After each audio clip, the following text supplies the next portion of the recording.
오늘부터는 우리가 새로운 주제로 5주를 배울 텐데요. 한번 주보를 보세요. 제목이 뭐죠? 개혁주의 5대 강령. 자, 지난번에 5주 했던 그 주제는 뭐였어요? 개혁주의 5대 솔라였죠. 그래서 5주를 했습니다. 오늘부터는 개혁주의 5대 강령. 강령이라는 건 어떤 근본이 되는 큰 줄거리 이런 뜻인데 다른 표현으로 하자면 5개 중요한 교리에 대해서 배우도록 하겠습니다. 특별히 이제 5대 강령이라고 구분을 짓는 건 뭐냐면 역사적으로 1600년대 정도 종교개혁 이후에 아르미니우스라는 사람이 참된 성경의 가르침과 잘못되게 그걸 왜곡되게 가르치기 시작했고, 그 추종자들이 우리는 종교개혁에서 주장했던 중요한 그 교리들에 반대한다라고 하면서 5개 중요한, 자기네들이 동의하지 않는 부분, 자기들이 생각하는 5개 중요한 교리를 발표를 했어요. 그래서 이게 이제 종교개혁자들, 바른 신학을 가리키는 사람들과 논쟁이 된 거죠. 그래서 이제 이 아르미니우스를 추종하는 사람들을 알미니안이라고 흔히 표현하는데, 이 알미니안과 종교개혁의 후계자들이 서로 논쟁을 해서 큰 회의를 해서 회의의 결과로서 도르트 신조라는 아주 중요한 신조를 나중에 발표하게 돼요. 그게 이제 1600년대인데 그래서 이제 우리가 배우는 이 5가지는 처음에 아르미니우스 주의자들이 반대했었던, 뭐를 반대했는지 그 5개에 대해서 우리가 믿고 있는 5가지에 대해서 우리가 공부를 하는 거예요. 알겠습니까? 오늘 첫 번째 배울 내용은 뭐예요? 제목을 보니까 설교 제목 뭐예요? 진이야? 근본적인 타락. 먼저 5가지를 먼저 제목을 말해줄게요. 한번 적어보세요. 우리가 앞으로 5주 동안 볼 건데 오늘은 근본적인 타락에 대해서 배울 거예요.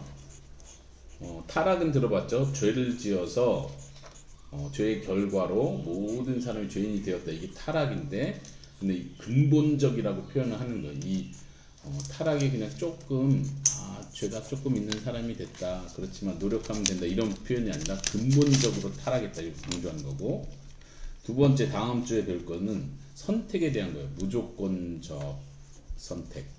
은총이 쓸 거 없어요? 쓸 거 가져오세요. 머릿속에 외워요. 무조건적인 선택. 선택에 대한 얘기를 배울 거예요. 선택인데 사람이 잘해서 하나님이 선택해준다 이런 뜻이 아니고, 이게 아르미니스 주의자들의 주장이었다면 성경에 강조하는 것은 하나님의 조건 없이, 사람이 어떤 잘하고 못하고와 상관없이 하나님의 뜻대로 하나님 자신의 영광을 위해서 선택하신다. 이게 무조건적 선택이에요. 세 번째 배울 거는 특별 구속에 대해서 배우겠습니다. 우리 진이는 계속 힘들 수 있어요. 그렇지만 어리지만 계속 잘 들어보시기 바랍니다. 특별 구속이라는 건 흔히 말해서 예수님이 이 세상의 모든 사람들의 죄를 위해서 죽으셨고, 이 세상의 모든 사람들은 예수님의 죽으심 때문에 구원받을 가능성이 생겼다라는 거에 대해서 그게 잘못됐다는 걸 말하는 거예요. 다시 말하면 특별 구속은 예수님은 예수님의 백성, 자기의 백성을 위해서 죽으셨다. 그리고 예수님이 대신 죽으신 그 모든 사람은 100% 반드시 구원받는다. 가능성이 아니다. 이거를 강조하는 거예요. 네 번째 시간에는 효력 있는 은혜. 효력 있는 은혜라는 말은 알미니우스 주의자들은 말하기를, 하나님이 구원을 베풀기 위해서 은혜를 베푸신다 할지라도, 성령이 역사하고 우리를 변화시키려고 하신다 할지라도, 사람이 최종적으로 그 은혜를 거부하면, 저는 은혜 싫어요, 나는 마음이 딱딱해요, 하나님 필요 없어요 라고 한다면, 하나님이 은혜를 주시려고 또 혹은 선택했다 할지라도 그건 거절될 수 있다고 보는 거예요. 이제 우리가 앞으로 계속 보겠지만 아르미니우스 주의자들의 생각들이 오늘날 많은 크리스찬들의 생각이에요. 그게 자연스럽다 생각하고, 인간의 책임, 인간의 선택, 이런 면에서 아르미니우스 주의자들의 생각이 우리 속에 일반적으로 많이 있다는 거 알게 될 거예요. 그렇지만 칼빈주의자들, 특별히 종교개혁자들은 말하기를, 하나님이 선택한 자를 구원하실 때 그 구원의 의리는 반드시 성취된다. 다시 말하면 하나님이 말씀하신 건 반드시 이루어진다. 하나님이 작정하고 계획한 건 반드시 성취된다. 그러면 인간이 그걸 거부하고 싫어하면 어떻게 되냐? 하나님이 하시는 일은 그 사람의 마음을 변화시키신다. 그래서 효력 있는 은혜라고 표현합니다. 다섯 번째 마지막 시간에 배울 것은 견인의 은혜. 견인. 견인이라는 말 들어봤어요? 네, 차. 차를 견인한다 할 때 제일 많이 들어봤어요. 견인차 들어봤어요? 좀? 차가 고장났을 때 이렇게 딱 수리하는 아저씨가 와가지고 딱 견인해가지고 찌 끌어주잖아요. 이걸 견인이라고 해요. 그런 이미지하고 비슷하다고 생각하면 되는데 여기서 강조하는 건 하나님께서 선택하시어 구원의 은혜를 베푸신 그 사람은 최종적인 구원까지 하나님이 견인하신다. 이거는 강제로 억압적으로 하는 게 아니라 하나님의 은혜로 그 사람의 믿음을 날마다 새롭게 하심으로 그렇게 하신다는 걸 강조합니다. 이제 우리가 매 시간마다 아르미니우스 주의자들은 무엇을 주장했고 또 우리는 무엇을 믿는지를 배울 거예요. 진이도 아빠가 설명하는 게 힘들어도 집중해서 들어보세요. 막 어려운 이야기까지는 다 이해 못해도 우리가 믿는 거는 우리가 이걸 믿는 거구나. 이렇게 된 건 성경적이지 않고 잘못된 거구나. 이걸 구분하는 게 제일 중요해요. 그래서 너무 어렵게 가지 않고 우리 어린이들이 이해할 수 있도록 하겠습니다.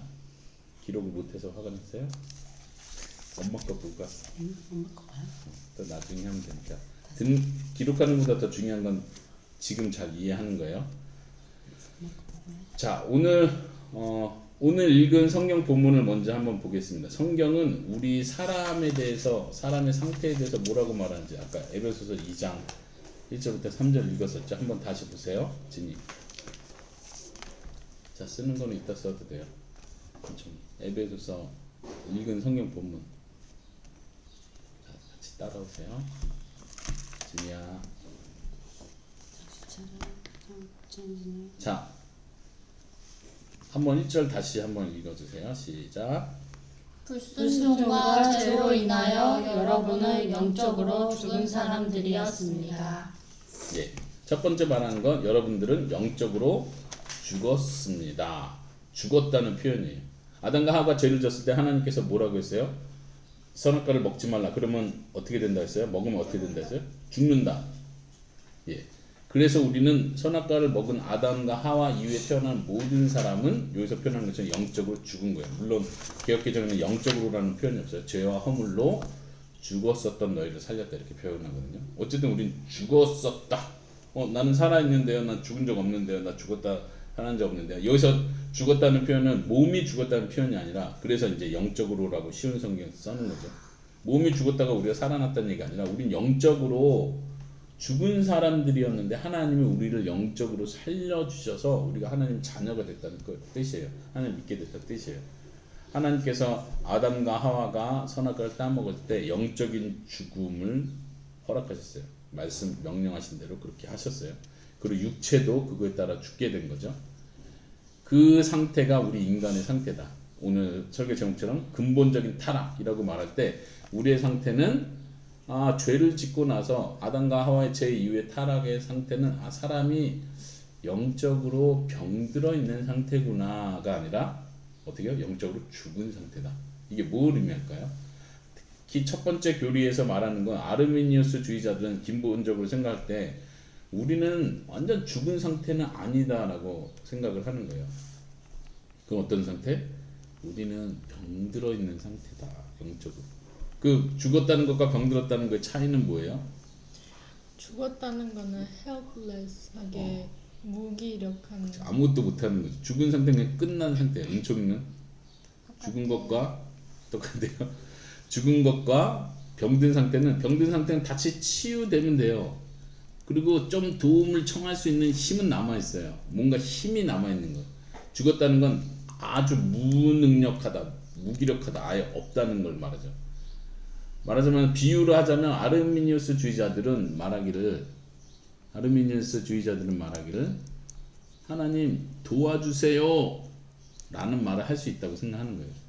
하나님 나를 구원해 주세요. 그러면 하나님이 그 음성을 듣고 그래 너가 구원받기를 원하냐? 오케이 내가 구원해 줄게 라고 생각한다는 거예요. 그런 개혁주의자들 종교개혁주의자들이 말하는 것은 우리는 하나님께 도움을 청할 힘조차 없다는 거예요. 죽었기 때문에. 그러니까 병든 것과 죽은 거의 차이는 그거예요. 자, 다시 한번 돌아와서 우리가 하나님께 도와주세요 라는 말을 못하나요? 구원받기 전에. 많은 사람들은 할 수 있다고 생각하는 거예요.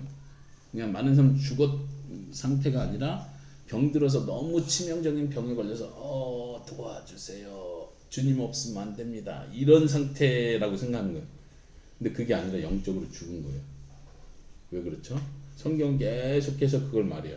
로마서에 보면은 뭐라고 말하냐면 의인은 없나니 하나도 없다라고 말하면서 하나님을 찾는 사람도 없다. 하나님이 우리에게 은혜를 주시지 않으면, 다시 말하면 순서가 중요해요. 은혜가 오면 우리는 하나님께 도움을 청할 수 있어요. 근데 사람이 처음 태어나면서부터 죄의 본성을 가진 사람이 처음부터 하나님 도와주세요 라고 말할 수 없다는 거예요. 나는 하나님을 찾을 거야. 나는 진리를 찾을 거고 참된 하나님께 나아가서 내 구원을 이룰 거야. 이렇게 할 수 있는 사람이 아예 없다는 얘기를 하는 거예요. 왜냐하면 영적으로 아예 죽었기 때문에. 이게 근본적인 타락입니다. 이제 사람들은 생각하기를 근본적인 타락이니까 모든 사람들이 다 나쁜 마음만 가졌고 다 히틀러처럼 막 죽이고 살인하고 자기 영광만 추구하는 이 악한 사람이라고 생각을 해. 그게 근본적인 타락을 표현하는 건 아니에요. 성경이 말하는 근본적인 타락은 겉으로 볼 때는 착한 일을 할 수도 있어요. 또 그 착한 마음이 어떤 면에서 우리 인간적인 표현으로 순수하게 착한 사람도 있어요. 분명히. 어떤 사람은 TV에 나오기 위해서, 사진 찍기 위해서 누굴 도와주고 기부하는 사람도 있지만 진짜 한평생 그냥 작은 일, 가게 하면서 모았던 돈 큰 금액을 한꺼번에 기부하는 사람도 있어요. 이건 순수한 동기로 하는 거, 우리가 볼 때.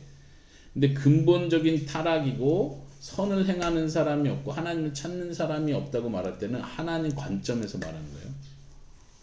그래서 하나님이 보실 때 정말 하나님이 만족해하는 선을 행하는 사람, 하나님의 영광을 위해서 선을 행하는 사람이 없다는 거예요. 정말 순수하게 하나님, 창조주 하나님께 나와서 그분을 예배하고 그분께 구원을 요청하는 사람이 없다는 거예요. 하나님의 관점에서. 우리가 흔히 볼 때 종교라는 건 역사 초기부터 있었죠. 어느 시대나 종교가 있었어요.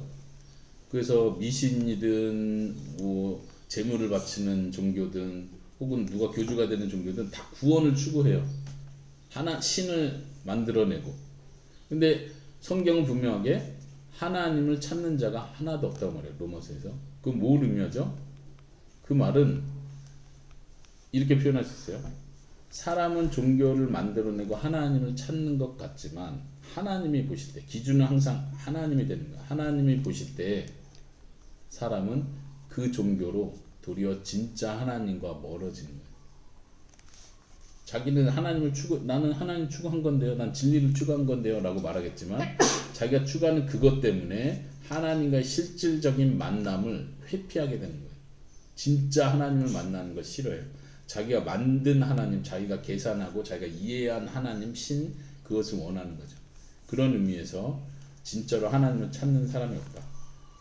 그리고 한번 두 번째 줄, 에베소서 2장 2절 한번 같이 읽어볼까요? 읽겠습니다. 2장 2절 시작. 세상 사람들과 똑같이 살며 땅 위에 권세 잡은 악한 세력에 순종하였습니다. 이 악한 영은 지금도 하나님을 대항하는 자들의 마음속에서 활동하고 있습니다. 악한 세력에 순종했습니다. 그 악한 세력은 누구예요? 사단을 가리키는 거예요. 사단이 이 세상을 지배하고 있다면 그 사단의 세력, 이 세상의 풍조, 이 세상의 가치관에 우리는 순종하면서 그걸 따라가면서 살고 있다는 이야기입니다. 재밌는 건 이 5대 강령 책을 쓴 이 목사님은 이렇게 표현을 했는데 마치 좀비와 같다. 오늘날의 표현이죠. 오늘날의 표현인데 좀비는 뭐예요? 살아있지만 살아있지 않는. 살아있지만 살아있지 않는. 죽은. 죽었지만 살아있는. 그쵸? 죽은 사람이 막 이렇게 움직여서 뭐 이렇게 하는 걸 좀비라니. 이게 공포 영화에 자주 등장하는 이유는 뭐예요? 죽었는데도 죽지 않은 게 너무 무서운 거죠. 죽으면 모든 것이 딱 끝난대요. 히로우든 어떤 영화에서든 죽으면 결말이 난 거잖아요. 주인공이 죽든 적군이 죽든 죽으면 이제 영화가 끝나는 건데, 이 좀비는 죽은 거부터 시작하니까 무서운 거예요. 마치 모든 사람이 영적으로 죽었다고 표현했는데 그 영적으로 죽은 사람들이 생생하게 살아 움직여요. 움직이면서 하는 일은 뭐예요? 여기 성경 표현하는 것처럼 악의 세력을 추구하는 거예요. 세상 풍조를 따라가는 거예요. 악의 세력에 순종하는 거예요. 순종을 열심히 하고 있어요. 죽은 사람이. 그러니까 영적으로 죽은 것의 결과는 악한 일을 더 적극적으로 하는 거예요. 하나님이 기뻐하는 거 하나요? 그렇지 않아요. 자신의 육신이 원하는 대로, 자신의 욕심대로 그 행동을 열심히 추구하면서 살아가는 거예요. 그게 그들의 밥이에요. 밥. 좀비들이 뭔가를 계속 추구하듯이. 또 성경은 계속해서 표현하기를요, 죄인은, 우리 죄에 지은 타락 아래 있는 사람은 죄의 노예가 되었다라는 표현을 합니다. 똑같은 표현이요. 우리는 죄를 싫어한다고 말하겠지만 난 나쁜 일 하는 사람 싫어, 저렇게 악한 일 하는 사람 정말 증오해라고 말하지만 우리 스스로가 원든 원치 않든 계속해서 죄의 노예로 살아가는 것입니다. 그리고 마지막으로 3절 한번 같이 읽어볼까요?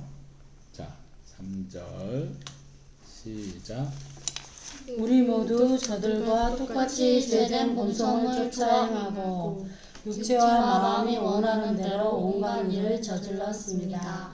우리가 하나님의 분노를 사는 것은 당연한 결과입니다. 왜냐하면 그렇게 살아왔기 때문입니다. 네, 3절에서 말하길 우리도 육체의 욕심을 따라 살아가는 거예요. 이게 죄의 노예를 잘 표현해 줍니다. 근데 여기서 끝나는 게 아니라, 우리가 죄를 따라 살아가는 걸로 끝나는 것이 아니라 그 다음 뭐예요? 우리는 하나님의 진노의 대상이 되었다. 여기서 중요한 건 누구의 진노? 하나님의 진노. 오늘날 현대인들이 받아들이지 못하는 주제 중에 하나가 바로 이거예요. 우리는, 하나님은 그냥 사랑이시고 처음부터 끝까지 사랑이시고 악한 건 사탄이고 귀신이고 또 사람의 마음이 악한 거다. 하나님 그걸 치료해 주는 분이고 용서해 주는 일만 하시는 분이다라고 생각해요. 그런 구조로 이해를 하는데, 성경은 말하기를 하나님께서 죄를 짓는 사람에게 진노하고 분노하신다. 심지어는 이렇게도 표현하죠. 이런 말 들어봤어요? 하나님은 죄를 미워하시지 죄를 지은 사람을 미워하시는 게 아니다. 많이 들어. 꼭 성경적인 것처럼 표현해. 물론 하나님이 죄인을 용서하시고 사랑하신다는 표현이 분명히 있죠. 근데 그게 전부라고 생각하고 하나님이 죄와 죄인을 구분한다고 생각하면 안 돼요. 하나님이 누구에게 진노하세요? 죄인한테. 하나님이 누구를 지옥에 보내세요? 죄인을 심판하시고 죄인을 지옥에 보내는, 죄를 지옥에 보내고 사람은 천국에 보내는 게 아니에요. 그렇죠?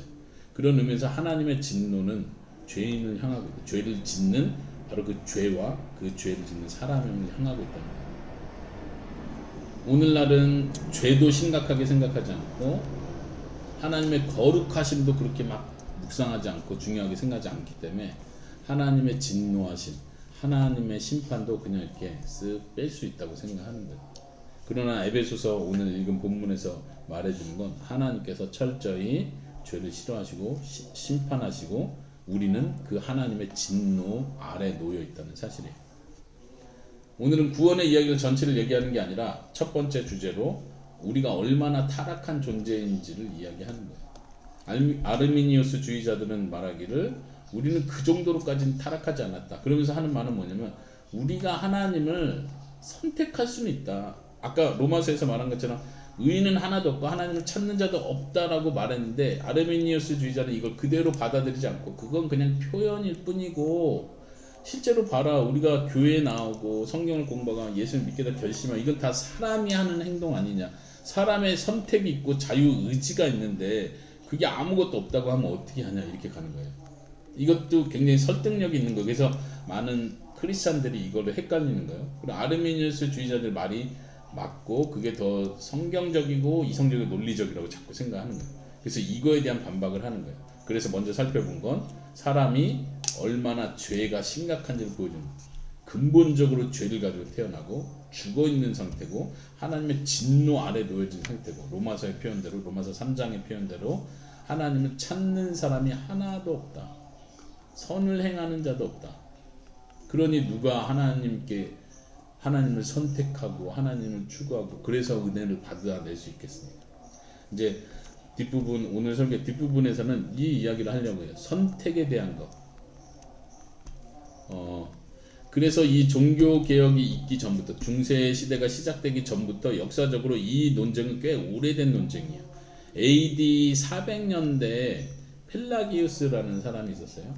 이제 우리가 아까 아르미니우스를 얘기했었는데 아르미니우스는 종교 개혁 이후의 사람이고 중세 시대가 시작되기 중세 시대 초기에 있었던 아우구스티누스가 있었던 그 시대 400년대 은총아 AD 400년대면 언제예요?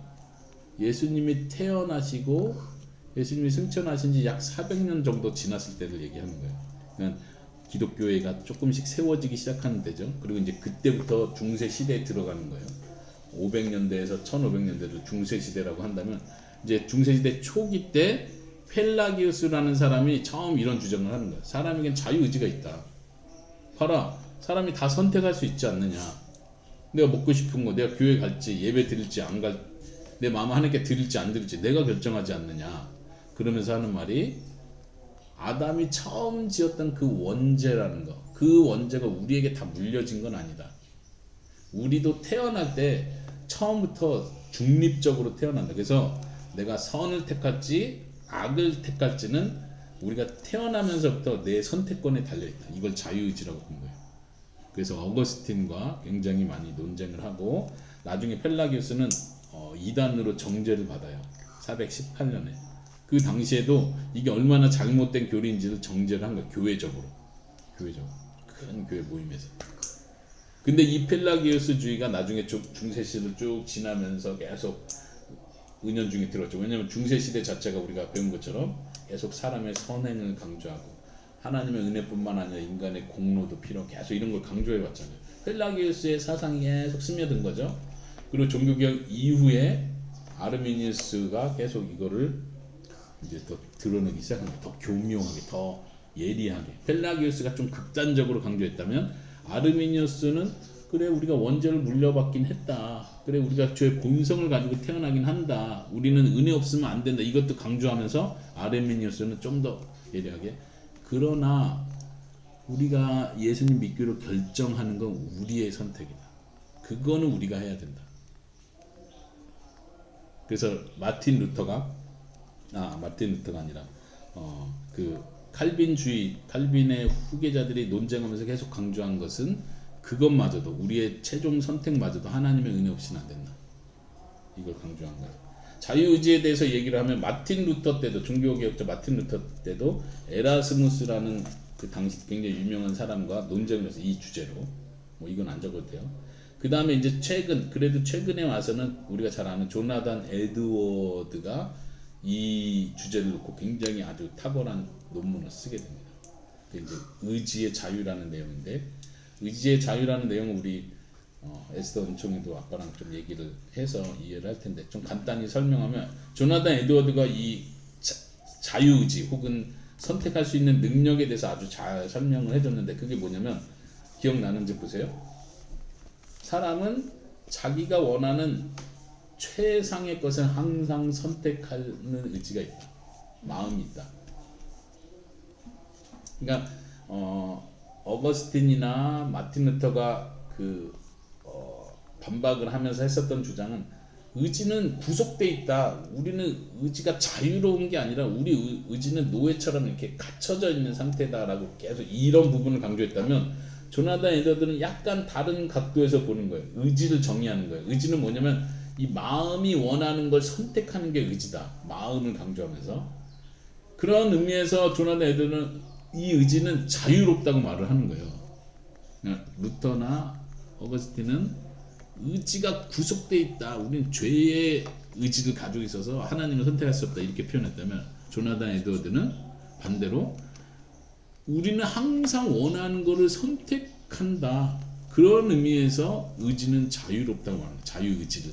인정하는 것처럼 보이는 거예요. 그러면서 조나단 에드워드가 더 중요하게 강조했던 논리는 뭐냐면 그러나 사람은 하나님을 선택한 걸 좋다고 생각하지 않는다. 그러니까 하나님은 왜 다른 것을 선택하는가 항상. 의지는 자유로운데 그 자유로 하나님을 선택하는 일은 결코 없다는 거예요. 자, 이거를 좀 이해하기 쉽게 이 책에서도 제가 읽은 책에서도 이걸 잘 예화를 하나 들었는데 한번 생각해 보세요. 진이가 이해할 수 있는 예화를 들어볼게요. 사자가 한 마리 있어요. 사자는 뭘 먹어요? 풀 먹어요. 그렇죠. 타락 이전에는 풀을 먹었죠. 타락 이후에는 본성적으로 뭘 먹어요? 육식, 고기를 먹어요. 동물원에다가 사자를 딱 가다 놓고 이렇게 고기를 던져줘서 먹이는 대신에 사자에게 건초더미 풀들을 모아가지고 사자에게 띡 던져줘요. 그럼 사자가 아 배고픈데 풀이라도 먹어볼까? 하고 풀을 먹나요? 왜요? 장이 안 좋아. 장이 안 좋아. 사자가 안 먹는 이유는 뭐예요? 배고파도 풀은 안 먹는 이유는 뭐예요? 원하는 게 아니라서. 원하는 게 아니라서. 본성이 아니에요. 사자의 본성하고 안 맞는 거예요. 조나단 에드워드가 잘 설명한 게 뭐냐면 또 하나는 사자가 다시 자연적인 능력과 도덕적인 능력을 구분해요. 여보 어려워요? 해석 집중력이 떨어지고 있어요. 자연적인 능력과 도덕적인 능력을 분리를 해요. 자연적인 능력은 뭐냐면 우리가 하나님을 선택할 수 있는 능력은 여전히 있다는 거예요. 그런데 도덕적으로 하나님을 선택할 마음, 아까 표현한 마음, 그 본성이 없다는 거예요. 자, 사자가 풀을 안 먹는 이유는 사자가 이빨로 풀을 깨무는 걸 못하기 때문에 안 먹나요? 그거 할 수 있어요. 사자가 건축다미가 몸속에 들어오는 걸 못하나요? 뭐 소화가 안 될 수는 있지만 먹는 행위는 선택할 수는 있어요. 이게 자연적 능력이 있다는 거예요. 그렇지만 본성적으로는 이 풀을 그냥 싫어하는 거예요. 안 먹는 거예요. 갖다 줘도 안 먹는 거예요. 배고파도 안 먹는 거예요. 사람이 꼭 그와 같다는 거예요. 사람은 자연적인 능력이 없는 게 아니라는 거예요. 하나님을 배우기 위해서 성경을 공부할 수도 있고 예배당에 나올 수도 있고 하나님 앞에 회개하려고 노력하고 하나님께 은혜를 구하는 자연적인 능력은 할 수 있는데 문제는 본성적으로 그걸 원하지 않는 거예요. 이걸 구분하는 거죠. 조나단 에드워드가 이걸 잘 표현한 이유는 뭐냐면 그래서 책임은 하나님께 있는 게 아니라 사람에게 있다는 거예요. 이해됩니까? 이해되세요? 뭐?